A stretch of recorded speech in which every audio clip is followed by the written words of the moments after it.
Eu sou judia, tive essa educação judaica. Eu penso como uma pessoa educada e abastecida, questionada, o meu olhar crítico sobre as coisas vem daí.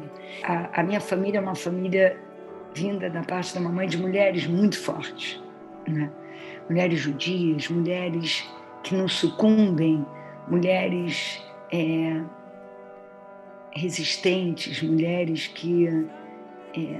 assim, é muito incrível como é que esse momento do mundo, esse empoderamento feminino, você, feminina, a vontade que eu tenho de responder, eu sou uma mulher judia, gente.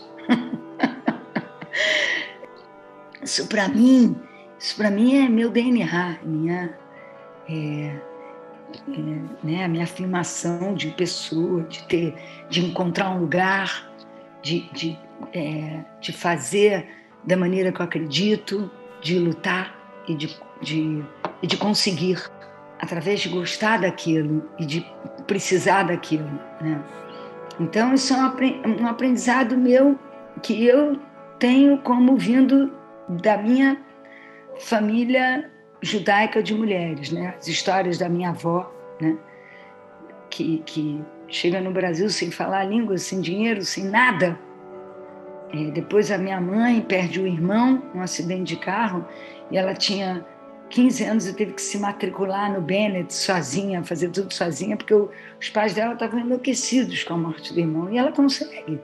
Minha mãe se forma e meus pais não tinham um tostão e conseguiram ganhar dinheiro, e conseguiram educar os filhos, e conseguiram... É isso.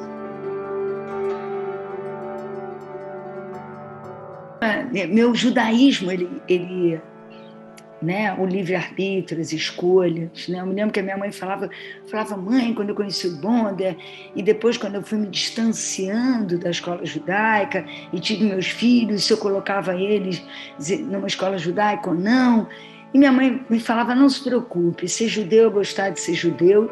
E tem uma certa verdade, né? Porque o Miguel, por exemplo, não estudou em escola judaica, ele faz o Taglit, vai para Israel 2 vezes e faz o bar mitzvah dele no Muro das Lamentações. Ele não fez o bar mitzvah dele aqui, fez em Israel, em Jerusalém, me mandando um vídeo. Eu falei, gente, eu não estou acreditando nisso, sendo levantado, todo mundo cantando. E foi para o Taglit porque ele quis. E tem mezuzá, e tem as coisas dele. A família nunca foi religiosa, mas a gente estudou em escola judaica, a gente sempre comemorou Rosh Hashanah, Yom Kippur, Pesach, né? A festa da libertação, né? Em que vamos caminhar para que o tempo passe e uma nova geração venha que não seja filhos de escravos.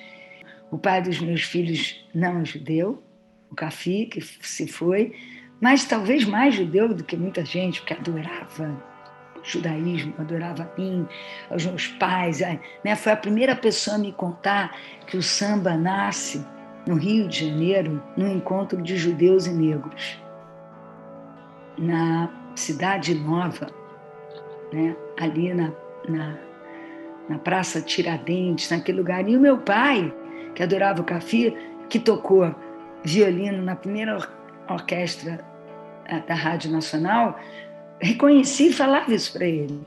E os amigos, as histórias e a vivência que ele teve.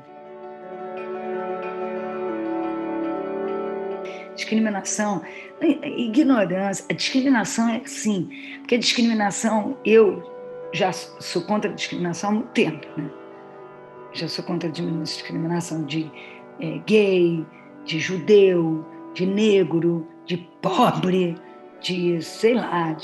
Aí eu conheço na pele, na minha vida, no meu estômago, uma discriminação com as doenças raras, uma discriminação com uma doença cheia, né, de feridas que atinge esteticamente. E aí eu reconheço todos esses preconceitos. É impressionante como o ser humano é hipócrita, como a sociedade é mentirosa, hipócrita, burra, ignorante, né? E não aprende com, né? o nome já diz, pessoas raras, pessoas especiais, extraordinárias, para você parar e falar, opa, alguém diferente. A primeira contato profundo que eu tive com ele foi quando meu pai faleceu. Meu pai faleceu em 13 de dezembro de 1998, e aí a gente foi num Cádiz, eu acho que já foi no início de 99, enfim, e a gente foi, levou a mamãe estava muito abalada, não sei o quê, e eu lembro que a gente foi só para ir fazer aquela coisa, ficar ali uma hora, participar daquilo, e a gente ficou horas, uma tarde inteira ouvindo histórias, e foi tão aliviante, sei lá qual é a palavra, naquele momento, né? Aí depois disso eu fui prestando atenção nele e nos livros dele, no Bonder, como rabino, como um pensador. Depois ele foi filmar Alma e Moral e me pediu uma ajuda.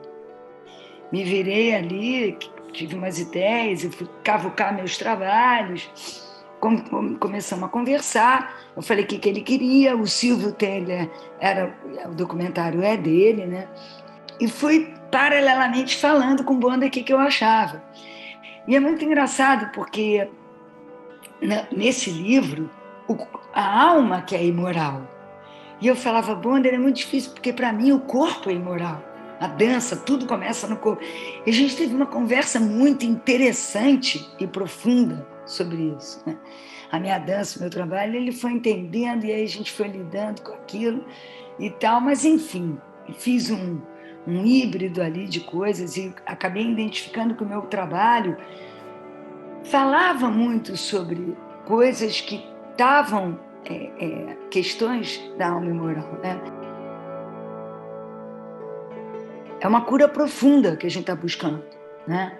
É uma cura da existência, é uma cura civilizatória, né? Uma cura da humanidade, mas ao mesmo tempo a gente estava conversando outro dia, eu e Bonder, que as grandes transformações humanas, elas não são coletivas, elas são singulares, são individuais, né?